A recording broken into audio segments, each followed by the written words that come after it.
Now we're going to go ahead and take a look at one of our follow-ups. And we're going to look at Amy here. Amy is going to be an example of a client for a real estate agency or brokerage. And so when we open her up, we're going to see that we are following up with Amy. We're going to see if she's ready to go ahead and make an offer on the house. And we're also going to remind her that with the price of the house, it may go quickly. So they do need to go ahead and make a decision. Now we're going to click on Amy's name right here. And when we do, we can see the rest of the information regarding her.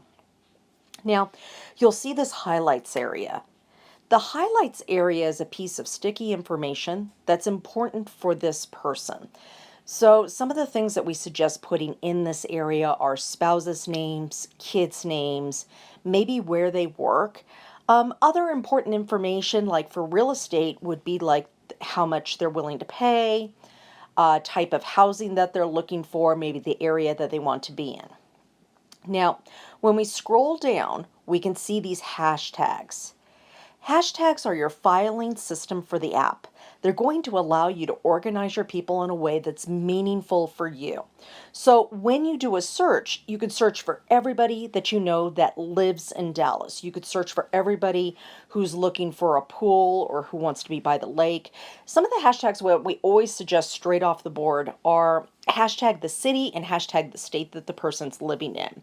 And this can be for several different reasons. Maybe you're traveling and you're going to Dallas and you want to see who in Dallas you can network with while you're there. Maybe you're going out of town and you need some assistance in finding a place to stay. It could be any of those types of things. Now, some of the other things that you may want to do as well are, especially in real estate, is hashtag the school district that the person is looking for a home in. Maybe hashtag some of the features that they're looking for, like a backyard. Maybe they need a pool. Maybe they want to be by the lake. Some other ones that you'll see here are hashtag chamber and hashtag BNI.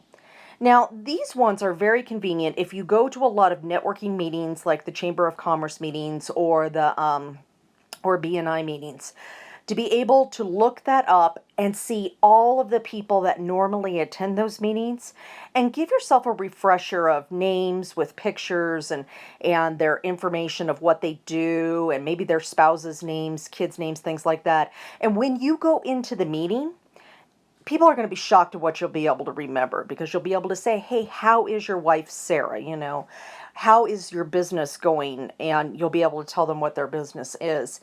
This creates trust because it makes them feel like they are important to you, that you cared enough to remember them. And then trust builds relationship, and that's exactly what we're trying to do when we're networking. We're building relationship, and of course that's going to help us get new clients and help grow our businesses as well. So I'm going to show you how to search in another module, but I want to show you the rest of the information here. We're going to go ahead and scroll down, and we see the pending follow-up. And then we see all of the notes of every interaction that we have with her.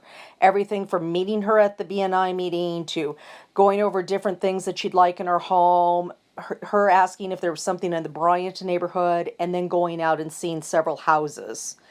So these are all different notes that we will know all the interactions for when we go ahead and look them over prior to doing our follow-up. Let us know if you have any questions. And remember, we do have coaching and training available for you. Just let us know if you're interested in learning more.